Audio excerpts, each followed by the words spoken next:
নেবেন, খানিকক্ষণ দেখে তারপরে আবার স্পিকারের দিকে, সংসদ সদস্যদের দিকে তাকিয়ে বাকি বক্তব্য রাখবেন। এক নাগারে রিডিং পড়া এই বাজেট বক্তৃতা কিংবা রাষ্ট্রপতি ভাষণের উপরে দেওয়া সঠিক নয়। মাননীয় স্পিকার, আমি এই সংসদে এটি আমার প্রথম বক্তব্য, তাই আজ আমার কণ্ঠে শুধু একজন সংসদ সদস্যের কথাই নেই, আছে এই দেশের অসংখ্য মা বোনের কথা, শ্রমিক কৃষকের কথা, তরুণদের স্বপ্নের কথা, আর সেই সাথে সাধারণ মানুষের কথা, যারা ভয়, হত্যা, হামলা, মামলা, অত্যাচার, জেল জুলুম সহ্য করে গণতন্ত্রের পক্ষে দাঁড়িয়েছিলেন। আমি কৃতজ্ঞ আমার দলের নেতাকর্মীদের প্রতি, আমার এলাকার মানুষের প্রতি, দেশের জনগণের প্রতি, যারা আমার পাশে ছিলেন, যারা এখন আছেন, তাদের প্রতি আমি আন্তরিক কৃতজ্ঞতা ও সালাম জানাই। মাননীয় স্পিকার, আমরা আজ এমন এক বাজেট নিয়ে আলোচনা করছি যে বাজেট উপস্থাপন করা হয়েছে একটি কঠিন অর্থনৈতিক বাস্তবতায়। বিগত ফ্যাসিস্ট সরকারের আমলে দেশের অর্থনীতি জনগণের হাত থেকে সরে গিয়ে একটি মাফিয়া গোষ্ঠীর হাতে বন্দী হয়েছিল। ব্যাংকিং খাতে লুটপাট, উন্নয়ন প্রকল্পে অস্বাভাবিক ব্যয়, খেলাপি ঋণ, সিন্ডিকেট, কর ফাঁকি, অর্থ পাচার, এসব মিলিয়ে অর্থনীতির ভিত একদম ধ্বংস করে দিয়ে গেছে। অর্থনীতি শ্বেতপত্রে উঠে এসেছে 2009 থেকে 2023 সাল পর্যন্ত বাংলাদেশ থেকে প্রায় $234 বিলিয়ন পাচার করেছে, বছরে যা গড়ে $16 বিলিয়ন। এই টাকা যদি দেশে থাকতো, কত স্কুল কলেজ হতো, কত হাসপাতাল হতো, কত তরুণের কর্মসংস্থান হতো, কত কৃষক তার ন্যায্য সুবিধা পেতে পারতেন। এরপর অকার্যকর জবাবদিহীন অন্তর্বর্তী সরকারের সময়ে অর্থনীতিতে আস্থা ফেরেনি, নতুন বিনিয়োগ কাঙ্ক্ষিতভাবে আসেনি, বেসরকারি খাতে ঋণ প্রবাহ দুর্বল ছিল, মানুষের ক্রয় ক্ষমতা ও কর্মসংস্থান কমেছে।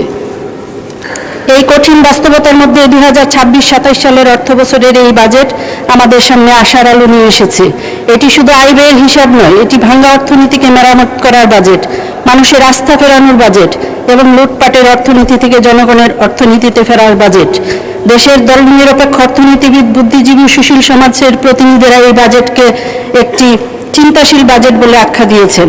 এমন একটি চিন্তাশীল ও গণমুখী বাজেট দেওয়ার জন্য আমাদের মাননীয় প্রধানমন্ত্রীকে জানাই ধন্যবাদ।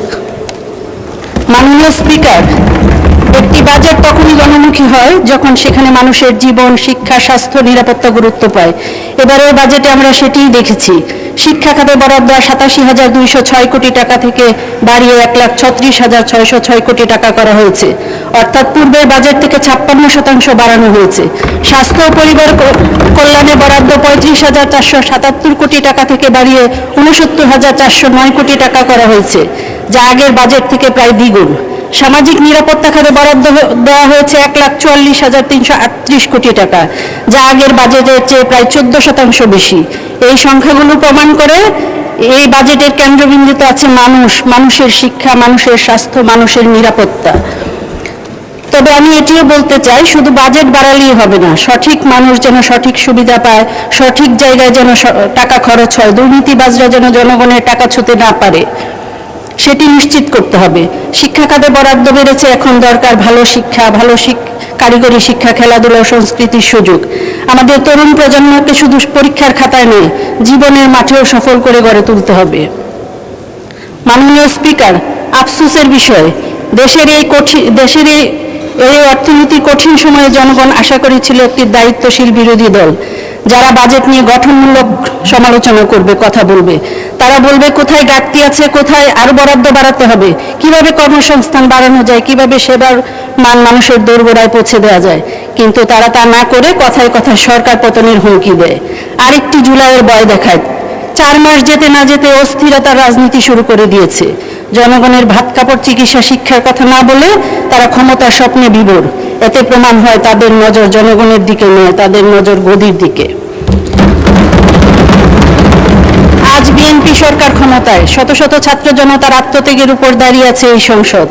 তাই এই দেশের অসহায় মানুষের কাছে আমাদের দায় অনেক। আমাদের প্রান্তিক পর্যায়ে প্রতিটি মানুষের নিরাপত্তা নিশ্চিত করতে হবে। বাজারে ন্যায্য মূল্য, হাসপাতালে সেবা, স্কুলে শিক্ষা, মাঠে খেলাধুলা, সংস্কৃতিতে সুস্থ পরিবেশ, কর্মজীবনের সুযোগ, এই সবই এই রাষ্ট্রের দায়িত্ব। মাননীয় স্পিকার, আমি এই বাজেটকে সমর্থন করছি, কারণ এই বাজেট মানুষের কথা বলে, এই বাজেট ভবিষ্যতের কথা বলে। এই বাজেট আমাদের মনে করিয়ে দেয় রাষ্ট্র কোনো দলীয় সম্পত্তি নয়, রাষ্ট্র সকল জনগণের। যেমনটি আমাদের মাননীয় প্রধানমন্ত্রী বলেছেন, আমাদের রাজনীতির মূল কথা হতে হবে ক্ষমতার আগে বাংলাদেশ, দলের আগে বাংলাদেশ, ব্যক্তির আগে বাংলাদেশ, সবার আগে বাংলাদেশ।